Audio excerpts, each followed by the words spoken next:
नमस्कार, आप देख रहे हैं वीआईपी न्यूज। मैं हूं आपके साथ प्रज्ञा तिवारी। रुक करते हैं खबरों की ओर। गोंडवाना गणतंत्र पार्टी ने गोरेला पेंड्रा मरवाही जिले के मरवाही तहसील में अपनी 6 सूत्री मांगों को लेकर एक रैली निकाली और तहसीलदार को ज्ञापन सौंपा।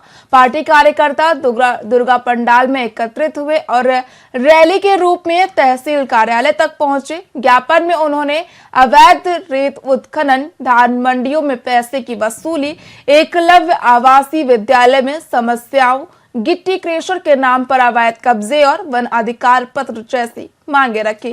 पार्टी के पदाधिकारियों ने मीडिया से बातचीत करते हुए कहा कि जब जिले की घोषणा हुई थी तो लोगों में खुशी की लहर थी, लेकिन अब यहां भू माफिया और रेत माफिया का खेल चल रहा है। प्रदेश युवा सचिव ऋतु उपेंद्राव ने कहा कि ये सांकेतिक रैली थी और प्रशासन को उनकी मांगों से अवगत करवा दिया गया है।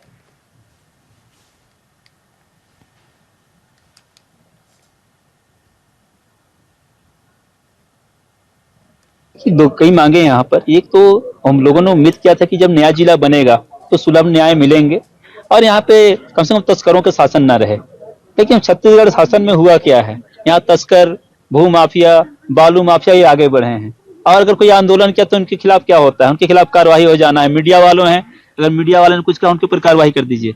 तो हम ये चाहते हैं कि इस यहाँ का जो आंदोलन था, धान उपार्जन केंद्रों पर जो लूट मची हुई है, वसूली, अवैध वसूली है, बालू के अवैध कारोबार चल रहे हैं, यहाँ पर सट्टा के कारोबार अलग चल रहे हैं, यहाँ पर बिना किसी परमिशन के शासकीय जमीनों पर कब्जा किया जा रहा है, जिनको वनाधिकार दिया जाना उनको वनाधिकार दिया नहीं जा रहा है। ऐसे बहुत से मामले हैं जिनको लेकर गोंडवाना गणतंत्र पार्टी यहाँ पर उपस्थित। आज गोंडवाना गणतंत्र पार्टी का एक सांकेतिक आंदोलन था, क्योंकि लगातार अभी धान उपार्जन केंद्रों में अवैध वसूली की शिकायतें आ रही थी किसानों के द्वारा कि प्रत्येक धान मंडियों में 1000 से 2000 रुपए जो है धान फिर बोरा सिलाई के नाम पर, तौलाई के नाम पर या नमी जांच के नाम पर वसूल किया जा रहा है। तो प्रशासन का कहना है कि इस तरह की कोई भी बात मंडियों में नहीं है, परंतु प्रत्येक किसान की यही शिकायत है। तो आज उसको लेकर, उसके अलावा जो है, चूंकि प्रत्येक जिले में 5 से 7 करोड़ रुपए हमाली का शासन उपलब्ध कराता है। लाला जगदलपुर पुस्तकालय में मनाया गया लाला जगदलपुरी का 105वां जन्मदिन। शहर की महापौर सफीरा साहू मुख्य अतिथि के रूप में शामिल हुई। बता दें कि बस्तर के ख्यातिलब्ध साहित्यकार स्वर्गीय लाला जगदलपुरी का भव्य तरीके से जन्मदिन मनाया गया। इस मौके पर शहर और दूसरे जिलों से आए अनेक साहित्यकार मौजूद रहे, जिन्होंने अपने भाषण के दौरान लाला जगदलपुरी के जीवन में रोशनी डाली। लाला जगदलपुरी ने भगवान श्री राम के दंडकारण्य प्रवास की कथा से बस्तर से आंचलिक साहित्य संपदा को समृद्ध किया। 5 दशक पूर्व उन्होंने स्थानीय आदिवासी बोली हल्बी में राम चालीसा और राम कथा की रचना की थी।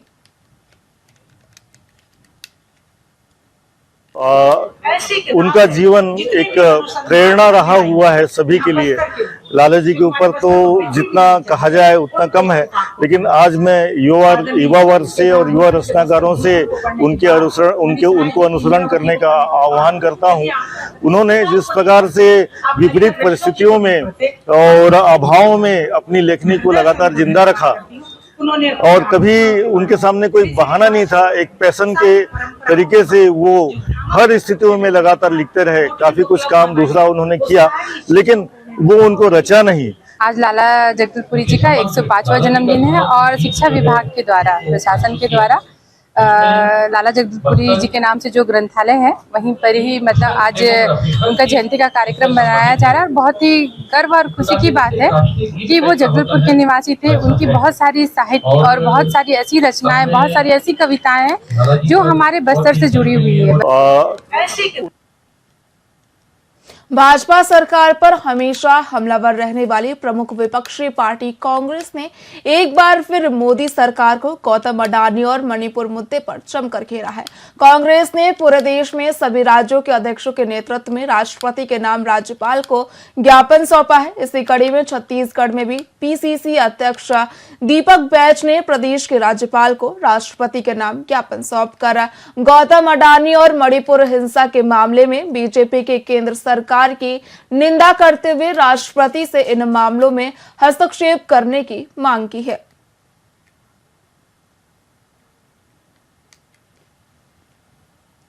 माननीय सचिन पायलट जी के मार्गदर्शन में उनके निर्देशानुसार जो कांग्रेस में आना चाहते हैं उनके लिए एक कमेटी बनाई है, या किसे वापस लेना चाहिए उनके लिए 7 सदस्यीय कमेटी बनाई है। इस महीने के अंत में हम लोग जल्द ही बैठक करेंगे। इसके लिए आवेदन लगातार प्राप्त हो रहे, कई आवेदन पहले भी आ चुके हैं और लगातार उसके आवेदन भी आ रहे हैं। तो अनुशासनात्मक कार्रवाई किस तरह से हुआ है, किन गतिविधियों में शामिल थे, क्यों निष्कासन किया गया, इन सब मुद्दों पे जब हमारी कमेटी बैठेगी चर्चाएं करेगी। जहां सकारात्मक हो सके तो निश्चित रूप से, और जो दूसरे दलों से अगर आने वाले आवेदन भी आते हैं तो निश्चित रूप से कमेटी उस पर विचार कर संभव जितने लोग हो सके उसमें दीपक जी अभी तक शामिल करने के लिए विचार करेंगे। अभी तक कैसे कैसे लोगों के आवेदन आ रहा है, मतलब जो मूल भाजपाई है या जो कांग्रेस? देखिए अभी तो मुझे कह पाना मेरे लिए अभी ठीक नहीं है, क्योंकि आवेदन तो पीसीसी में आ रहा है जी, और बैठक के दिन ही पता चलेगा कितने टोटल आवेदन आए, किनका आवेदन आए, केसेस क्या थे, वो तो बैठक के पूर्व ही पता चल पाएगा। अभी तक तो आवेदन आने की प्रक्रिया शुरू हो चुकी है। माननीय सचिन, रायपुर के अंतर्राज्यीय बस स्टैंड में एक बार फिर चाकूबाजी की घटना सामने आई है, जिसमें एक युवक गंभीर रूप से घायल हो गया है। घायल युवक की पहचान रोशन के रूप में हुई है, जो बसों में सवारी भरने का काम करता है। मिली जानकारी के मुताबिक ये घटना रायपुर के टिकरापारा थाना क्षेत्र के बस स्टैंड पर देर रात हुई। वहीं आरोप है कि करीब 4 युवकों ने चाकूबाजी की घटना को अंजाम दिया, जिसके बाद घायल युवक को इलाज के लिए मिकाहरा अस्पताल में भर्ती कराया गया। बता दें कि टिकरापारा थाना पुलिस ने मामले की जांच शुरू कर दी है और आरोपियों की तलाश की जा रही है।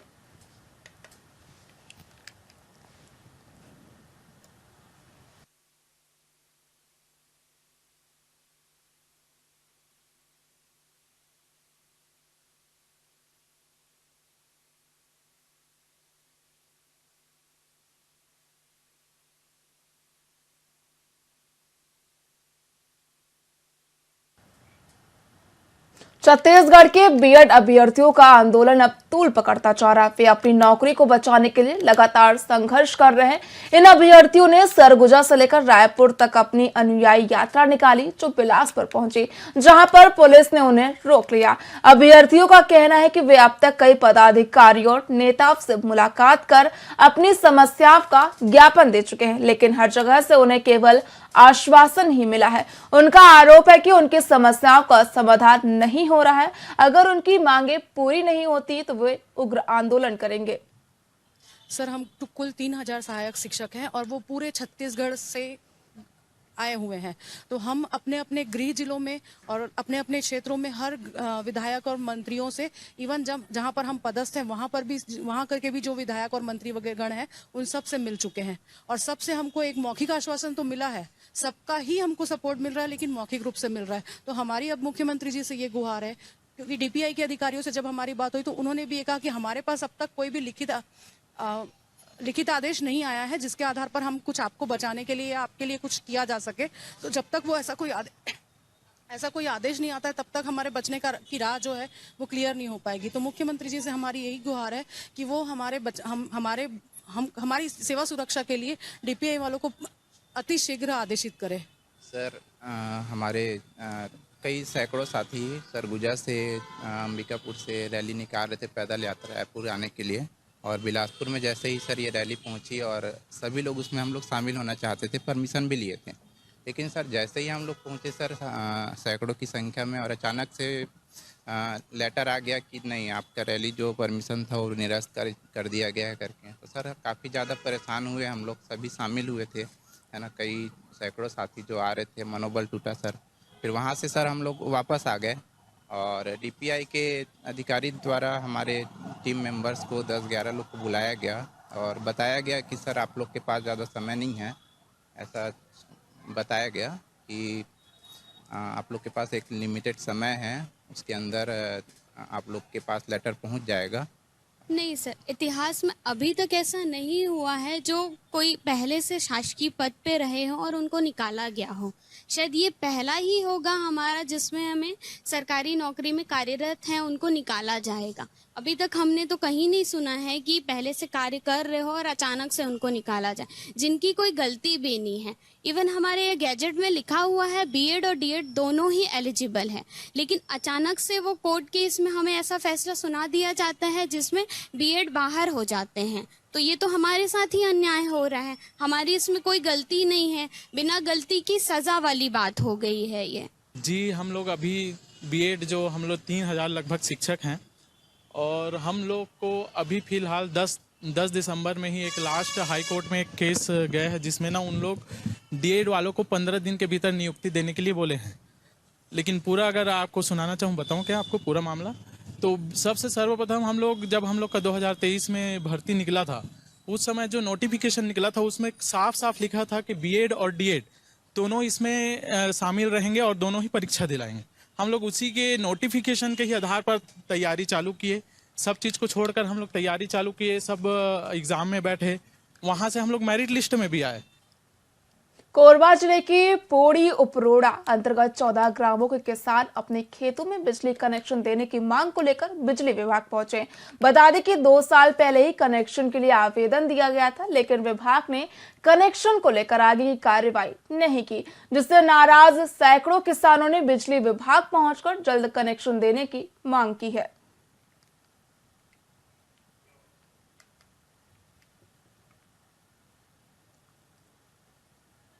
मैं राजकुमार महन, पूर्व विधायक प्रतिनिधि और जनपद पंचायत सदस्य क्षेत्र क्रमांक 17 तुमान। अब इसमें देखिए, ये एफडीएफसी बैंक परिवर्तन की जो योजना है उसके अंतर्गत में हर किसान को रबी फसल में पानी देना था, और ये कंपनी की तरफ से विद्युत विभाग को पूर्ण रूप से पैसा जमा कर दिया गया है, उसको चालू किया गया सेटअप को करके, लेकिन अभी तक उसमें चालू नहीं किया जा रहा। उसी संदर्भ में आज हम पूरे किसान यहाँ पर उपस्थित हैं और हम विभाग को एक जो सुस्त रवैया है उसको हम लोग जगा रहे हैं। यदि 1 हफ्ते के अंदर में सेटअप में कार्य प्रारंभ नहीं होगा तो हम एनएच के सामने और इसी कार्यालय के सामने धरना प्रदर्शन करके अपना शक्ति करके किसान भाई अपना प्रदर्शन दिखाएंगे। मैं दीपक कुमार, ग्राम पिटवा से। क्या मांग को लेकर? सर, हम लोगों के हित के लिए अंबुजा फाउंडेशन और एचडीएफसी बैंक परिवर्तन ने लिफ्ट इरिगेशन का सेटअप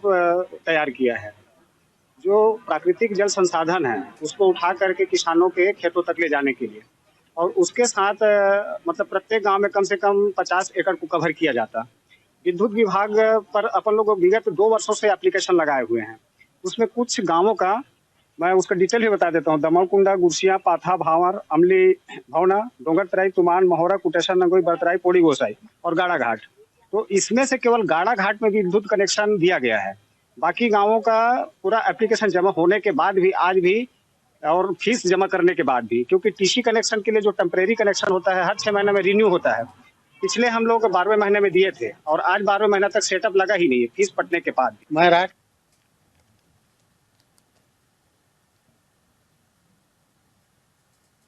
बाबा गुरु घासीदास की 268वीं जयंती के अवसर पर प्रदेश भर में विभिन्न कार्यक्रम आयोजित किए जाते हैं। वहीं मुख्यमंत्री विष्णुदेव साय ने कोरबा में आयोजित बाबा गुरु घासीदास जयंती कार्यक्रम में भाग लिया। इस दौरान उनके साथ उप मुख्यमंत्री अरुण साव, मंत्री लखनलाल देवांगन, तोखन साहू, ज्योत्सना चरणदास महंत और कई भाजपा के दिग्गज नेता शामिल हुए। बता दें कि कार्यक्रम के दौरान कोरबा प्रशासन और पुलिस ने चौकस सुरक्षा व्यवस्था बनाई थी। सीएम विष्णुदेव साय सबसे पहले हेलीपैड से कोरबा इंदिरा स्टेडियम पहुंचे और उसके बाद सतनाम प्रांगण पहुंचे, जहां समाज के पदाधिकारियों ने उनका भव्य स्वागत किया। इस दौरान जय खाम्ब की पूजा अर्चना की गई। समाज के प्रमुखों ने एक एक करके मुख्यमंत्री, उप मुख्यमंत्री और मंत्रियों का जोरदार स्वागत किया।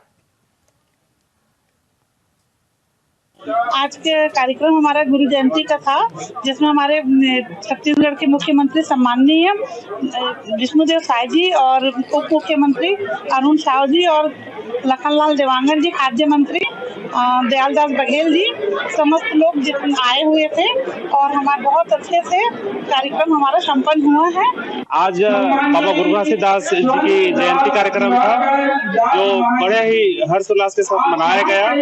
और आज माननीय मुख्यमंत्री जी, उप मुख्यमंत्री अरुण साहू जी और माननीय लखनलाल देवांगन जी और जो दयालदास बघेल जी का आगमन हुआ था और उन्होंने हमारे समाज के जयंती कार्यक्रम में सम्मिलित हुए। परम पूज्य बाबा गुरु घासीदास जी की जयंती है, इसलिए सबसे पहले समस्त छत्तीसगढ़ वासियों को, आप लोगों को भी गुरु घासीदास जयंती की बहुत बहुत बधाई, शुभकामना।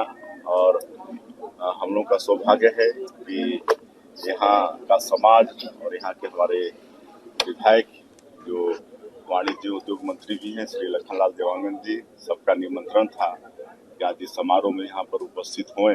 और हम लोग हमारे डिप्टी सीएम साहब जो इस जिले के प्रभारी मंत्री भी हैं श्री अरुण साहू जी और समाज के गौरव दयालदास बघेल जी, लखनलाल जी, हमारे केंद्रीय राज्य मंत्री लोखन साहू जी, सब यहाँ पर आए, इस समारोह में शामिल हुए और समाज के लोगों से मुलाकात हुई, बड़ा अच्छा लगा। आज के कार्यक्रम महासमुंद जिले से एक खबर सामने आई, जहां पिथौरा तहसील में एंटी करप्शन ब्यूरो ने बड़ी कार्रवाई करते हुए कानूनगो शाखा प्रभारी माइकल पीटर को 25,000 रुपए रिश्वत लेते हुए रंगे हाथों गिरफ्तार किया गया। जानकारी के मुताबिक आरोपी ने शिकायतकर्ता राजू चौहान से 50,000 रुपए और एक बकरे की मांग की थी। शिकायतकर्ता राजू चौहान जो ग्राम आरपी चीफ मेन के कोटवार है। गौरतलब है कि शिकायतकर्ता राजू चौहान खुद को 2 बार रिश्वत लेते हुए निलंबित हो चुके हैं और अपनी बहाली के लिए उन्होंने कानूनगो शाखा प्रभारी से संपर्क किया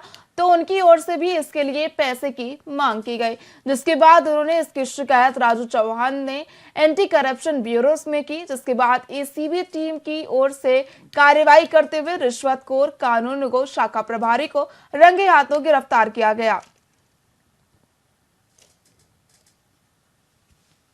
सर महोदय से खनिज विभाग की जो रेत होती है उसकी टीम बनाए थे। टीम में हम लोग वहाँ पे अपना काम किए, पर आते समय मेरे को कोई वीडियो बना करके लीक कर दिया, तो उसी में नितिन ठाकुर ने बिना नोटिस दिए मेरे को बिना कारण पूछे तुरंत निलंबित कर दिया, जो कि उनके कार्य क्षेत्र का नहीं है। भले वो बड़े तहसीलदार हैं, हमारे तहसीलदार अलग हैं, मतलब सांकरा सर्किल से आता हूँ मैं। तो फिर मैं पीटर साहब के पास आया कि ये कैसे आप कर दिए, तो तहसीलदार साहब के पास जाओ बोले। तो तहसीलदार साहब तो कभी भी न्यायालय में नहीं बैठते हैं, यहाँ की जनता जान रही है उसको, निर्वाचन में ही बैठते हैं। तो निर्वाचन में मिले तो बोले कि ठीक है आप एक आवेदन दो। तो मैंने बयान दिया कि मेरा बहाल कर दीजिए सर, मैं छोटा गरीब आदमी हूँ और मेरे को जल्दी बहाल करो।